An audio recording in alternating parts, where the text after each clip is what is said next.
Cricket board পরিদর্শন করলেন ক্রীড়া উপদেষ্টা আসিফ মাহমুদ। এ সময় তার সঙ্গে ছিলেন সাবেক অধিনায়ক তামিম ইকবাল। বোর্ড কর্মকর্তাদের সাথে মতবিনিময় করে কার্যক্রমের খোঁজ নেন উপদেষ্টা।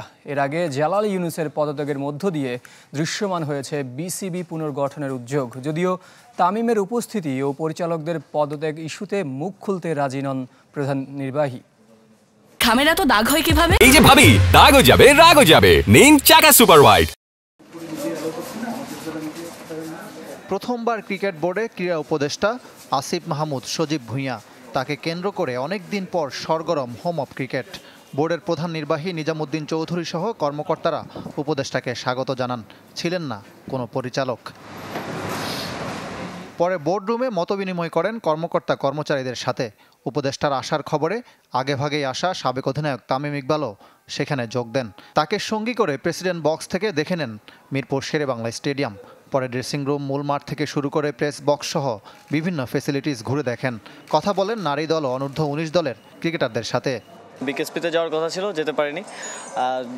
ক্রীড়া পরিদপ্তর সহ এখানে বিসিবিতে আসা হয়েছে। অবকাঠামোগত যেই অবস্থা আছে সেটা দেখতে চেয়েছিলাম, সেটা দেখলাম ঘুরে ঘুরে সব জায়গায়। এবং যেই ব্যাপারগুলো এখানে উন্নয়নের প্রয়োজন আছে সে ব্যাপারে একটু নোট নিলাম। আশা করি সামনে এগুলো আমরা ঠিক করে দিতে পারবো। তামিম ইকবাল কোন ভূমিকায় উপদেষ্টার সাথে ছিলেন তা অজানা। বছরখানেক ক্রিকেটের বাইরে থাকা সাবেক অধিনায়ক ক্রিকেটে ফিরবেন নাকি সংযুক্ত হবেন বোর্ড পরিচালনায়, প্রধান নির্বাহী জানেন না। এই বিষয়টা আসলে আমি অবগত না কি ক্যাপাসিটিতে, বাট উনি এসছেন যেহেতু উপদেষ্টা মহোদয় ছিলেন এবং ওনার সাথে কথা হয়েছে। উপদেষ্টা মহোদয়ের সাথে উনি ছিলেন, আমি দেখেছি। এর বাইরে কিছু বলতে পারবেন না। উপদেষ্টার বিসিবিতে যাওয়ার আগে বোর্ড পুনর্গঠন প্রক্রিয়া দৃশ্যমান হতে থাকে। তার প্রথম পদক্ষেপ জাতীয় ক্রীড়া পরিষদ মনোনীত কাউন্সিলর ও পরিচালক জালাল ইউনুসের পদত্যাগ। একই কোটার আরেক কাউন্সিলর ও পরিচালক আহমেদ সাজ্জাদুল আলম ববি অবশ্য নিজে থেকে পদত্যাগ করবেন না। তাকে যে কোনো সময় সরিয়ে দিতে পারে এনএসসি। রিজাইন করছি এনএসসি, যেহেতু আমরা এনএসসি কাউন্সিলর, তো এনএসসি নমিনেটেড ডাইরেক্টর এনএসসির কাছে। তবে বোর্ডের প্রধান নির্বাহী কারো পদত্যাগ কিংবা বিসিবি পুনর্গঠনের ব্যাপারে কিছুই বলতে চান না।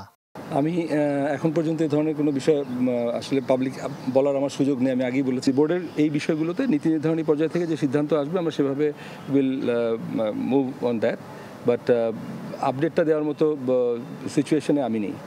এনএসসির 2 পরিচালক পদ শূন্য হলে সেখানে নতুন দুজনকে মনোনীত করবে সরকার। এগিয়ে আছেন সাবেক অধিনায়ক ফারুক আহমেদ ও নাজমুল আবেদিন ফাহিম। ইকরাম হুসাইন, চ্যানেল 24, ঢাকা।